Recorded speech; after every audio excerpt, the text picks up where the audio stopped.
For many people, the 1980s was the greatest decade ever. It's hard to believe, but the 80s have been gone for 35 years now. That makes me feel old just for saying that, but it's true. It was a much more simple time when we had less technology in our lives and we enjoyed each other's company. If you would like to take a trip down memory lane in the 1980s, then this video is for you. Here are some facts about the 80s that you never realized. Today, we take our cell phones for granted. Most all of us have one, and that wasn't always the case. The first analog cellular phone system was introduced in the late 1970s in Japan, but it wasn't until 1983 that Americans could get their hands on one. The Motorola Dynatac 8000X had a waiting list of thousands of people long. The phone itself is a far cry of what they are now. It could only store 30 numbers, charging time took 10 hours, which gave you 30 minutes of talk time, and it weighed 2 pounds. The price tag for this brick phone was $3,995, which is $12,957 in today's money. No wonder we never had one, and that's not even including what it cost per minute to talk. If you were around in the 80s, then you certainly witnessed the Cabbage Patch doll craze. It got so crazy that parents were getting into knockdown, drag-out fights just so they could get their hands on one of these chubby-cheeked dolls for their kids. But what you may not know is how 20,000 fake Cabbage Patch dolls were seized by custom agents right before Christmas in 1984. Many of those dolls contained hazardous compounds which were usually not found in normal doll stuffing. Celebrity weddings have always piqued the public's interest, but the royal weddings seem to be at the top of that list. When Charles and Diana got married in 1981, over 1 billion people tuned in just to catch a glimpse of the ceremony that happened on July 29th. Just for comparison, 10.5 million viewers watched the crazy 2011 wedding of Kim Kardashian and Kris Humphries. Candy is as popular as it has ever been, but in the 80s it was the sweet spot. At least when you compare it to what it is today. Kids in the 80s usually shelled out a quarter for the average Hershey bar. If you adjust that for inflation, then that comes to about 65 cents in today's money. Nintendo rolled out the first Game Boy on April 21, 1989, and it was in the Japanese market. A few months later, in July of the same year, it made its way to America. However, the playing options were pretty limited. Users in the US could only choose from Super Mario Land, Alleyway, baseball, Tetris, and tennis. Japanese gamers had a game called Yukumen, but they had neither tennis nor Tetris. In the 1980s, there was no escaping Tom Cruise. One of his biggest movies of the decade was Top Gun.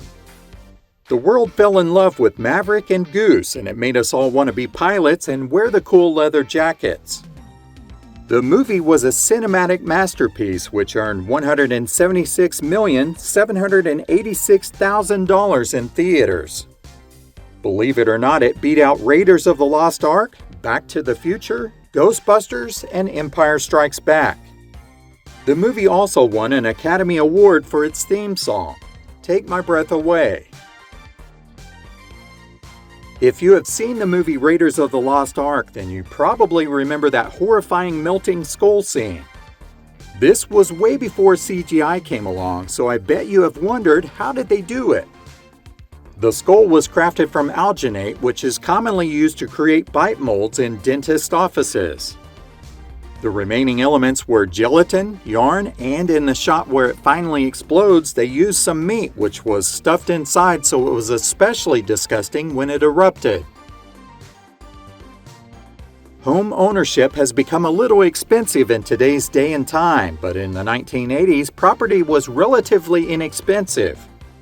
The average cost of a new home was $92,800 or $237,700 when adjusted for inflation. In contrast, the average house in 2024 rose to a cost of $407,500. Minivans are still being sold today, but there was a time when we were all introduced to them for the very first time. In 1984, the Dodge Caravan hit the market and they became really popular. Back then, they were pretty boxy and they could also be found with wood paneling on the side. They offered some configurations that could either seat 5 or 7 passengers. If you had a large family, then this was the preferred vehicle of the decade. Everywhere we turn today, we have some sort of news thrown our way. Television and social media are always trying to get us hooked on some sensational news story. Now, it's hard to believe, but that sort of idea was relatively new in the 1980s. On June 1, 1981, the media mogul Ted Turner launched the first ever 24-hour news network called Cable News Network. It was later shortened to CNN, and it was the U.S.'s first channel to show exclusive news programming. Compact disc or CD technology came into existence in 1979, but it wasn't until 1982 that the first consumer CD player was available for purchase at home. That's when the Sony CDP-101 player hit the market. It was somewhat expensive and it took a while for cheaper ones to come out so that they could be more common to have. Cable television was rapidly expanding throughout the 80s. For those that were lucky enough to get the paid service, it opened them up to a whole lot of new programming. If it was the earlier part of the decade, then there were still a lot of areas that only had the 3 big channels: ABC, CBS, and NBC. Choices could be really limited depending on the area you were in, so if you got cable, it could really spoil you. Back in the 80s, we were all using film cameras. Even the instant Polaroid cameras used a type of film that would develop in about a minute or so.